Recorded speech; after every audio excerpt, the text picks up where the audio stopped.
Well, welcome to The Last Word. Once again, I'm David Jenkins, joined by Chris Puxatani Popes. And Chris, that little rodent saw a shadow. We have 6 more weeks of this beautiful weather we've been having. That hairy pest. Yeah, I think I've got something for that little rodent. I tell you what, between the weather we've been having and the stupid bond issue that they're trying to pass, I'm ready to move someplace tropical. Let's get tropical. Yeah, I know, but it's wreaking havoc with the basketball. It is. Games are canceled and moved all around, and you have some cancellations here. Yeah, just to kind of maybe just update everybody as far as when reschedules is. A couple of them we don't know the reschedules as far as that goes, but for Sykeston fans, the Sykeston at Festus game has been canceled completely. They are not making that up.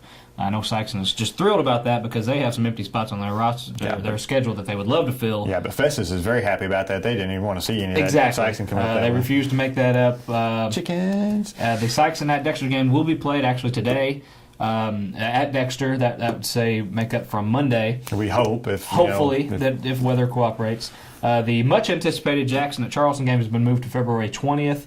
That game, the move has definitely kind of made this game a little bit more important if they both went out in SEMO conference-wise as far as that goes. Mm-hmm. Yeah, because they'll have, I think Charleston will have Poplar Bluff the very next night, so that could be a big 2-night stretch for them to wrap it up, maybe. Definitely so. The Chaffee-Warren game will be made up. Don't know the time yet. New Madrid at Poplar Bluff has been rescheduled for February 11th. East Prairie at Richland, no make-up date yet. I'm not sure if they will actually even make that game up. I talked to Coach Knight. I don't know if that game will be made up. If you're Coach Knight, you definitely want to make that one up. By the way, if you have any games, contact Coach Knight. He's wanting one. Sykeston East Prairie. I mentioned that. He just, I don't know, was trading Scott for Sykeston. I don't know. Play Richland. Saxon Lutheran at Scott City has been rescheduled for February 20th. The Scott Central at Kelly will be played tonight. Bloomfield at Bell City rescheduled for February 6th. Girls basketball, the Saxon Lutheran Dexter game is rescheduled for next week, February 12th. That's going to be a big game. That would be a big game. I think so too. Two of the best teams in Southeast Missouri. Definitely. Right there. And we also have Carolsville girls at Kelly makeup date. Don't know that yet. And our one wrestling. We'll talk about basketball next. Sorry. Our one wrestling for the week, Potosi at Sykeston, has been rescheduled for today as well. So. Okay. And for more on sports, we go to Jenks. Well, we just talked about wrestling, so how does that tie in? Never mind. Anyway, but there's some big basketball games coming up. We have tonight Cape Central Notre Dame at the Show Me Center. It's been postponed 2 nights in a row. That's going to be a big game in the SEMO conference, and that could go either way. But that's a big game for the SEMO conference, but it's even a bigger game for seedings in the Class 4 District 1 tournament. That's tonight. Then you go into tomorrow. You have Kennett at Cape Central, Poplar Bluff at Sykeston. A game that I'm kind of interested in is Bernie Notre Dame. I think that's going to be a very interesting game. I think that could go either way. And Farmington comes down to play Jackson. Farmington came down and played Sykeston really tough. I think that could be a good ball game. Tons of great matchups. They really are. I mean, even the schedule's played havoc, and hopefully they get to go on for this week. Not really sure yet, but like you said, the Cape Central Notre Dame. I think that's a huge matchup for a district as far as that goes. If Notre Dame, I like to look at what the outcomes might be. If Notre Dame beats Cape Central, how hard is it going to be? I think Cape Central kind of maybe has the edge over Notre Dame as far as the seeding goes because of the teams that they've beaten. But as far as if Notre Dame was to beat Cape Central, how tough that district seeding would be as far as that goes. I tell you what, both of those teams, I think a lot of people would say have underperformed a little bit, yeah. And this is a chance for whoever wins this game to kind of propel them through the rest of this last month of the season going into districts. It's really a chance for them. It's a big game, big rivalry game for them up there, and that's a chance to really propel them on for the rest of the season. It could really get some team going. Team that loses, it could really hurt them down the line. So I think that's a huge game. I think that's maybe the biggest game of the weekend for me is that game. And playing at the Show Me Center, it's there's not a home court advantage. Both teams in Cape, so it's a very it's a very interesting game. I think that like I said, it could have some big implications for that winner. There's a lot of people forgotten that Notre Dame's beaten Sykeston. They beat them in the SEMO conference. A lot of people kind of forget that because just the run that Notre Dame's been on just really kind of fell under the radar, and they usually do at about this time because they have a few losses that people think kind of scratch their head about, but they're always ready to come district time no matter who they're facing. So it's always the case. And usually about this time of year is when they get a win, and it's usually a big win, and it kind of propels them on for the rest of the season. Then you have Sykeston. They've got Dexter tonight, and then they're going to come back and they have Poplar Bluff for Sykeston's homecoming tomorrow night. homecoming games are always trap games. There's so much going on in the school, and they're probably going to be, trying to pile a lot of stuff since they missed school. There's probably going to, homecoming week, you try to pile a lot of that stuff in at the end now that they missed a few days, and that could, kind of maybe open the door for Poplar Bluff a little bit to pull an upset. And Poplar Bluff is not a bad team. They're not. They've been struggling lately. I think they lost maybe at 1.5 in a row, if I'm not mistaken, maybe 4 of their last 5 or something like that. But that definitely, Poplar Bluff is a team that can be dangerous on any given night. Just that Stacey Gibson, that I think he's 6'5", 6'6", inside guy. He's vastly improved. I start to say he's been around for a while, but he's really starting to come on this year. Yeah, and that, like you said, trap game smells like it all the way. And I still think Sikeston comes out with a win there. Homecoming, they usually play on big stage games as far as that goes. But you're right. You got to take into account all the extra stuff outside of the court. A lot of distractions this week. You have the ice, you have homecoming. There's just a lot of distractions, and fortunately, Sykes will get kind of a tune-up game against Dexter tonight. Tonight. That I think that's going to help them get work out some things. Because it's hard to get in the gym and practice whenever your streets are nothing but ice. From what I've heard, they've still practiced even though they're at school. I don't think Sykeston ever misses a basketball practice. Yeah, it'd be 7 tornadoes surrounding the field house or so to practice. But that's the ice storm, they didn't have flashlights set up so they could practice or something. I think who needs them? Just shoot in the dark. Yeah, just shoot in the dark.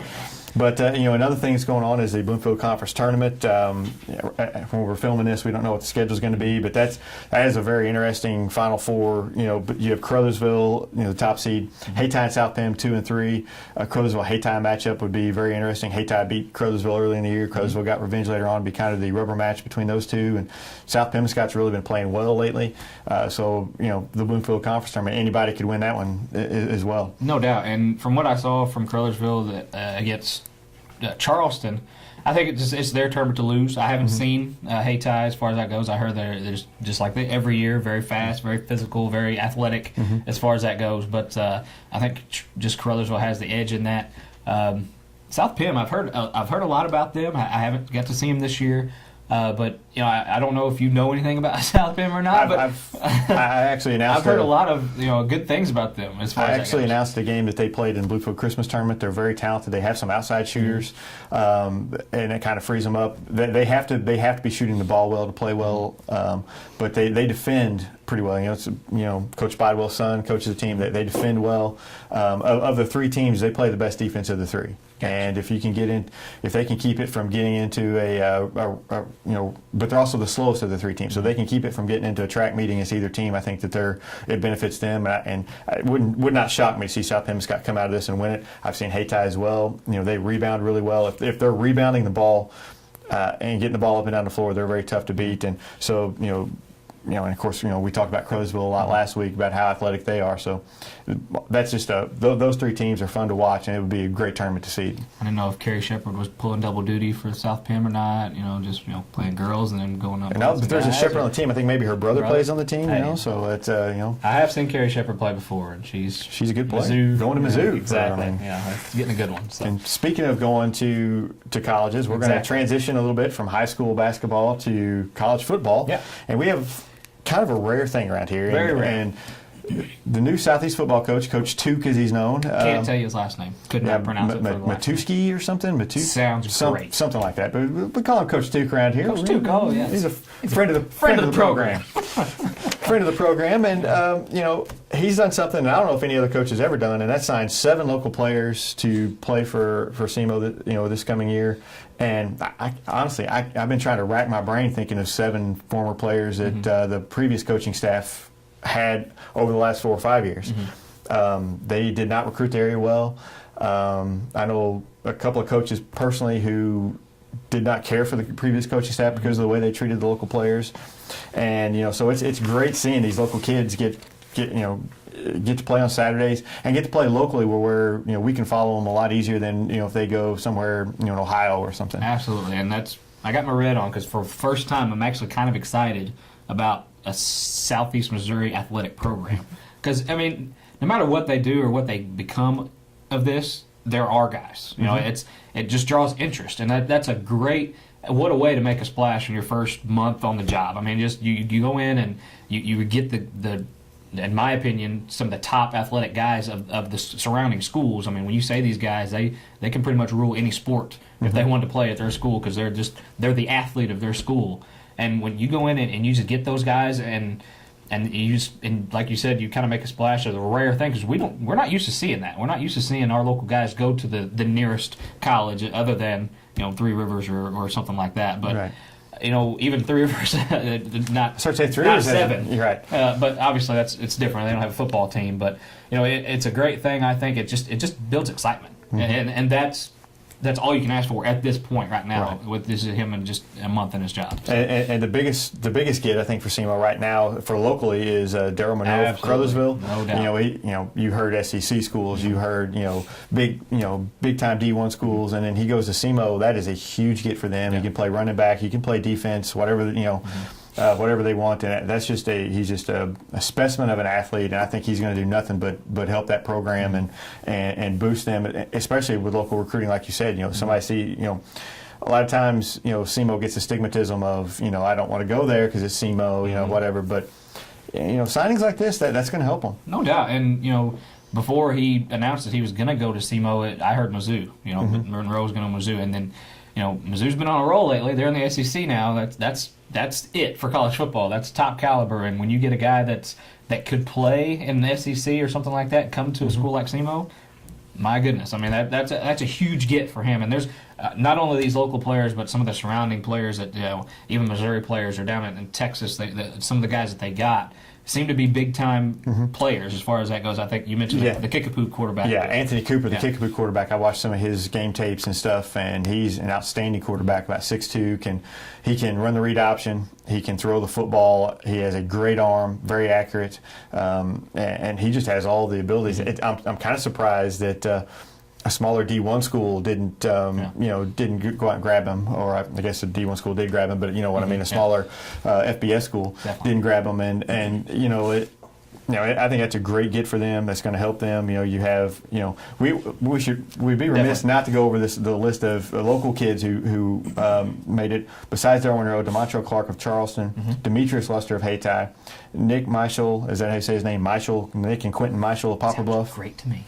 Sure, that's why I'm reading the names, and he's letting me. I'm horrible with names. Twin brother, the brothers, Quentin and Nicholas from Poplar Bluff. They're friends of the program. We'll just call them that. Colton Proffer of Jackson and Zach Stagner of Cape Central. So, and then we just found out before we came on the kid from Valley, Tyler Fowler, has been just a monster for Valley running back. He is rumored to be able to sign with SEMO, and that's great. I mean, that's like I said, I keep saying it, but that's all you can ask for right now at this point. And you've gained a fan right now, because I'm interested now. I want to know what these guys are going to do. I want to know what this program is going to go about, and that's just an absolute great move on his part. Now, whether they get playing time in the future or not, that's to be determined. And I love it, because I go to several games a year. I suffer through them. I read about them and follow them real closely. And for me, I'm very excited. Like you said, I'm very excited. We have some local kids that I'm going to get to know.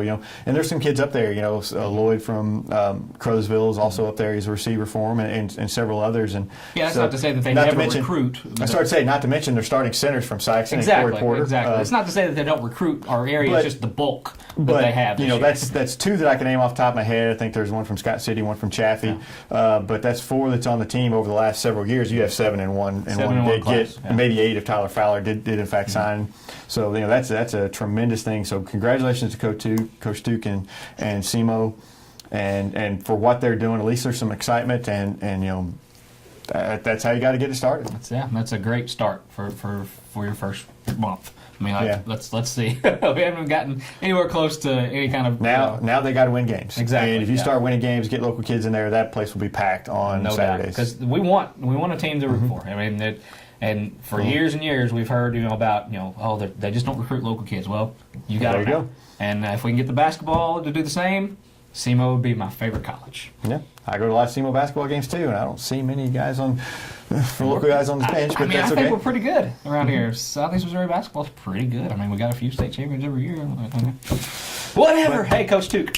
There you go. There's your next challenge. So that's all for us this week, and hopefully the ice clears and we can get some basketball games in and start moving as we move toward districts. It's starting to get that crunch time for basketball. So everybody be safe out there and enjoy your weekend. See you later.